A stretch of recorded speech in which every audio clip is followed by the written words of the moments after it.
Veterinary doctor असलेल्या मूळच्या doctor Rohini Londhe यांनी हरियाणातील आपला गव्हर्नमेंटचा जॉब सोडून त्या कोकणासारख्या दुर्गम भागात आपल्या पतीबरोबर लग्नानंतर येथे स्थायिक झाल्या आणि आज त्या येथे कोकणासारख्या दुर्गम भागात दापोली येथे रत्नागिरी जिल्ह्यात त्या पशुवैद्यकीय सेवा देत आहेत.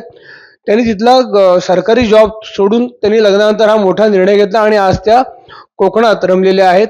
आज त्या कोकणाच्या महाराष्ट्राच्या झालेल्या आहेत. आपण त्याची बातचीत करणार आहोत. नमस्कार मॅडम. तुम्ही हरियाणासारखा प्रदेश सोडून तुम्ही कोकणामध्ये आला, लग्नानंतर इकडे मोठा याचा निर्णय घेतला, तिकडचा सरकारी जॉब तुम्ही सोडला जवळपास आणि तुम्ही इकडे आलात. काय सांगाल या सगळ्याबद्दल? सबको, महिलाओं को आज के दिन की शुभकामनाएं। मेरा हरियाणा में जन्म हुआ, मैं वहीं जॉब किया, वहीं सब कुछ मेरा रहा। पर वहां से इधर आना मतलब मेरे को ऐसा लगा कि शायद एकदम लाइफ बिल्कुल बदल गई है। यहाँ पे रहना, यहाँ पे माहौल यहाँ का जो देखा ना तो मुझे बहुत अच्छा महसूस हुआ। मुझे लगा ये स्वर्ग है। लिटरली यहाँ का जो निसर्ग देखेंगे, लोगों की संस्कृति, कल्चर देखेंगे तो मन को बड़ी संतुष्टि होती है वो सब देख के कि ऐसी जगह अभी भी है। तो प्रिय मैं यहाँ पे पशुओं की बहुत कोशिश करती हूँ कि सेवा ज़्यादा से ज़्यादा कर सकूँ, चाहे वो पशु छोटा है या बड़ा है। मेरी यही कोशिश रहती है कि मैं उनके लिए कुछ कर सकूँ, उनको अगर मैं जीवन दान दे सकूँ या उनकी पीड़ा को कुछ कम कर सकूँ, तो उससे ज़्यादा सैटिस्फैक्शन शायद कोई होगा नहीं, जितनी सैटिस्फैक्शन उनके लिए काम करके मिलती है। लेकिन आपको उधर पहचान कभी हो गई और आपकी शादी होने के बाद आपने ये डिसीजन कभी लिया?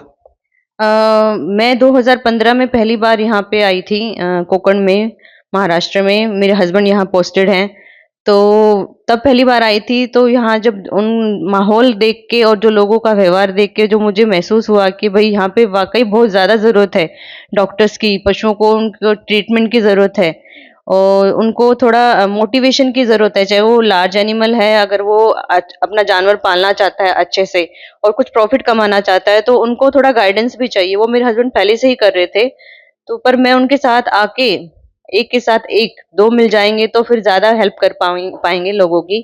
तो इसलिए मैं भी यहाँ पे आके रहने लगी और उनकी मदद करने लगी। आपका एक्सपीरियंस कोकण का कैसा है? इधर आप अभी 2-3 साल आप इधर प्रैक्टिस कर रही है। मुझे यहाँ आके 7 साल हो गए हैं और यहाँ चैलेंजेस बहुत हैं। मतलब जो ज्योग्राफिकली हम देखेंगे कि यहाँ पे डिस्टेंस बहुत ज़्यादा है और पेशेंट शायद उतने नहीं हो पाते, पर डिस्टेंस की ज़्यादा होने की वजह से ना आने-जाने का जो टाइम है ना वो बहुत ज़्यादा लगता है। तो कोशिश मेरी ये रहती है कि उनको ज़्यादा से ज़्यादा मैं कवर कर सकूँ, उनके लिए ज़्यादा से ज़्यादा मैं काम कर सकूँ, उनको सेवा दे सकूँ। तो यहाँ पे चैलेंजेस है, यही शायद एक बहुत बड़ी बात है जिसकी वजह से मैं यहाँ पे रुकी और यहाँ पे काम करने लगी। और लोगों का जो उन्होंने मुझे ना मुझे मराठी अच्छे से इतनी अच्छे से आती नहीं है, पर मैं समझ सकती हूँ बहुत अच्छे से। तो उन्होंने मुझे स्वीकार किया, ये महसूस होता है कि भई यस, ये मतलब लोग कितना साथ सपोर्ट दे रहे हैं मेरा, तो मुझे उनके लिए डेफिनिटली कुछ ना कुछ करना चाहिए।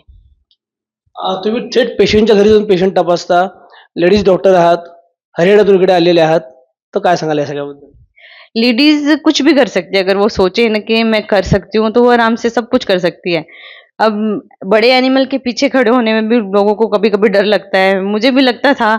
थोड़ा अभी भी प्रिकॉशन के साथ करती हूँ, पर लोग जब सामने वाले मुझे देखते हैं तो अरे मैडम तुम्ही खूप डेअरिंग करता, तुम्ही एकदम घाबरत नाही, ऐसा मतलब ऐसा बोलते हैं तो थोड़ा अच्छा तो लगता है, पर प्रिकॉशंस के साथ सब कुछ कर सकते हैं, तो करती हूँ मैं। पण दोन्ही प्रदेश वेगळे आहेत. हरियाणा पूर्णपणे कृषीप्रधान देश आहे. कोकण वेगळा आहे, महाराष्ट्र वेगळा आहे. काय वाटलं असं एक डिफरंट करताना सगळं? हरियाणा मेनली प्लेन लैंड होने की वजह से ना वहाँ पे थोड़ा-सा काम ईज़ी हो जाता है। काम है वहाँ पे भी बहुत, पर थोड़ा-सा ईज़ी रह जाता है, आने-जाने का जो टाइम बचता है और एनिमल्स जैसे हमारे पास ज़्यादातर दवाखाने में ही आ जाते हैं। पर यहाँ पे एकदम दुर्गम भाग हो गया है, कभी-कभी तो चलते हुए भी हम 20-20 मिनट लग जाते हैं हमें एनिमल के बाड़े तक पहुँचने में। तो वो चैलेंजेस है, उसको स्वीकार करके उनके लिए सेवा करने का मेन मोटिव रखते हुए मेरे को सब ये करके हुए बहुत अच्छा महसूस होता है। इतका लांब येत असताना हरियाणातून थेट महाराष्ट्रामध्ये, कोकणामध्ये तुम्ही आलात. हे सगळं करत असताना तुम्हाला घरातनं किंवा विरोध नाही कोणता झाला? विरोध ऐसा नहीं, पर उनको था कि अगर मुझे खुशी में है ये काम करके तो ठीक है, डू योर वर्क। ऐसा कुछ नहीं कि किसी ने मुझे विरोध किया हो, सब सब सपोर्टिव लोग हैं, घर में, ससुराल में सब सपोर्टिव है। थैंक्स टू देम और अभी ऑल्सो। आपको कोकण में कैसा लग रहा है? कोंकण में रह के बहुत बहुत अच्छी फीलिंग आ रही है। अब लगता है कि शायद कोंकण को छोड़ना नहीं चाहिए, ऐसा लग रहा है। बाकी इन फ्यूचर कुछ भी हो सकता है, पर कोकण बहुत पसंद आया मुझे। हर तरह से पसंद आया है, कल्चर से लेके, लोगों के व्यवहार से लेके, एनिमल उनकी जो रखने का तरीका है, उनसे जो वो पेट एनिमल्स को प्यार देते हैं या लार्ज एनिमल को जितना करते हैं, वो सब देख के मुझे बहुत अच्छा लगता है। मुझे अच्छा महसूस होता है।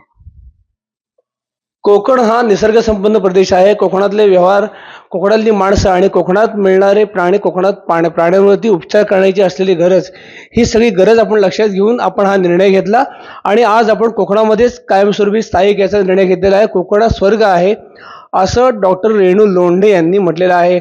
आज त्या पतीच्या खांद्याला खांदा लावून इथे वेटरनरी पशुवैद्यकीय सेवा देत आहेत. पती त्यांचे पशुवैद्यकीय सेवेत कायमस्वरूपी आहेत. त्यांना मदत करतात आणि ही मदत करताना आपल्याला एक परम आनंद आपल्याला मिळतो आणि त्यात आपण खुश आहोत, असं त्यांनी म्हटलेलं आहे. एक महिला मनात आणलं तर काहीही करू शकते, हेच त्यांनी या निमित्ताने दाखवून दिलेलं आहे. प्रसाद लारडे, महाराष्ट्र न्यूज ऑनलाईनसाठी रत्नागिरी.